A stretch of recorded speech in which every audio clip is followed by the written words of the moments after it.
Jinsi ya kuanza maisha, biashara au mfumo wa mafanikio kwa maarifa na uelewa. Watu wengi huamini kwamba mafanikio huanza kwa pesa nyingi. Ukweli ni kwamba mafanikio huanza kwa wazo, ujuzi sahihi na hatua sahihi.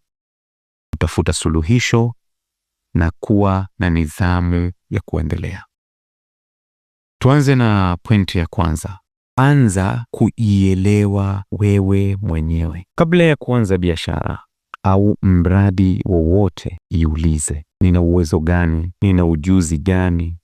Ninapenda kufanya nini? Watu wanahitaji nini ambacho naweza kuwasaidia? Kwa sababu gani? Mtu anayejijua huwa rahisi kuchagua njia inayomfaa kuliko anayefuata kila fursa anayosikia. Pointi ya pili. Tafuta tatizo, usitafute pesa. Tafuta tatizo, usitafute pesa. Biashara zote kubwa duniani zimejengwa juu ya kutatua matatizo. Ikiwa unatafuta pesa bila ya kujua tatizo, basi biashara yako itaanguka. Tuangalie mfano huu. Mfano Uber ilitatua tatizo la usafiri. Amazon ilirahisisha ununuzi wa bidhaa. Airbnb ilitafuta changamoto ya malazi. Au tuende kwenye mfano halisi, kampuni ya dawa ya mbu ilitafuta tatizo la mbu. Kwa hiyo, kadiri tatizo unalo litatua linavyokuwa kubwa, ndivyo thamani yako inavyoongezeka. Pointi namba 3. Anza kidogo lakini fikiri kwa upana. Anza kidogo lakini fikiri kwa upana. Makosa ya wengi ni kusubiri mpaka wapate kitu kikubwa. Unajua, anza na simu ulionayo, kompyuta ulionayo, ujuzi ulionao, hata watu waliokuzunguka ulionao, kwa sababu baadhi ya watu pia ni fursa. Biashara nyingi kubwa zilianza kutoka chumbani, mezani kabisa, chumbani. Pointi ya 4. Jenga mfumo badala ya kutegemea bahati. Sikatai, bahati inaweza kukusaidia siku moja, lakini mfumo utakusaidia maisha yako yote.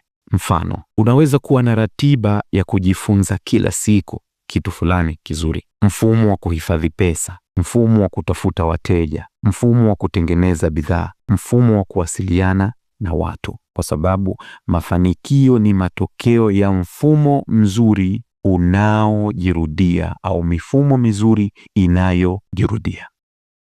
Pointi ya 5. Wekeza kwanza kwenye maarifa. Wekeza kwanza kwenye maarifa. Maarifa ndiyo mtaji unaobeba mitaji mengine yote. Maarifa ndiyo mtaji unaobeba mitaji mengine yote. Jifunze uongozi, mawasiliano, jifunze masoko, jifunze teknolojia, usimamizi wa fedha, kwa sababu pesa inaweza kuisha, lakini maarifa yanaweza kukuletea pesa tena na tena. Pointi namba 6. Tengeneza mtandao wa watu. Mara nyingi mafanikio hayatokani na kile unachokijua pekee. Sawa? Kwa hiyo mafanikio yako yatatokana na kile ambacho watu wanaojua kitakufanya au itafanya na wewe utajua miongoni mwa vile wanavyojua watu. Jifunze kusikiliza watu, kujitambulisha vizuri, kujenga mahusiano ya heshima, kusaidia wengine bila kutarajia faida ya haraka. Fanya hivi kwa sababu fursa nyingi hupitia kwa watu.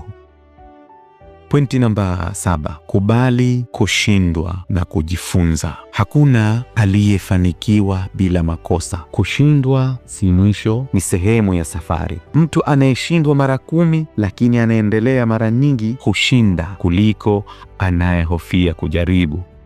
Pointi ya 8, tengeneza vyanzo vingi vya kipato. Tengeneza vyanzo vingi vya kipato. Usitegemee chanzo kimoja pekee. Mfano, una kazi ya mshahara, jiwekeze na biashara ndogo, uuzaji wa mitandaoni, YouTube, huduma za kitaalamu, uwekezaji, kwa sababu chanzo kimoja kinaweza kusimama, lakini vingi kuongeza usalama wa maisha.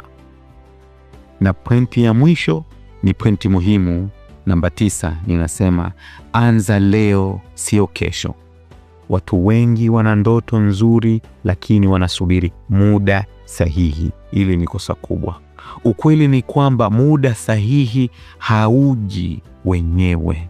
Muda sahihi hauji wenyewe. Muda sahihi unaundwa. Kila sahihi unachokiona basi kimeundwa. Hatua ndogo ya leo ina thamani kubwa kuliko mpango mkubwa ambao haujatekelezwa. Hitimisho, nina ushauri. Maisha mazuri, biashara imara na mifumo ya mafanikio huanza kwa mambo manne. Jambo la kwanza ni maono. Nini maana maono? Maono ni kujua unataka kwenda wapi. Jambo la pili ni maarifa. Nini maarifa? Maarifa ni kujua jinsi ya kufika maono yako yalipoona. Namba 3 ni hatua. Hatua, action. Tunasema kuanza kufanya kazi. Baada ya maono yako kuona, baada ya maarifa kujua, utakapofika sasa fanya kazi. Lakini la mwisho, la 4 ni nidhamu. Kuendelea hata pale unapochoka. Mtu anayechukua hatua ndogo kila siku kwa miaka kadhaa huwa mbali zaidi kuliko anayesubiri siku moja afanye jambo kubwa. Asante sana. Endelea kunifuatilia. Mwisho wa kipindi hiki ndiyo mwanzo wa maarifa mengine. Bye.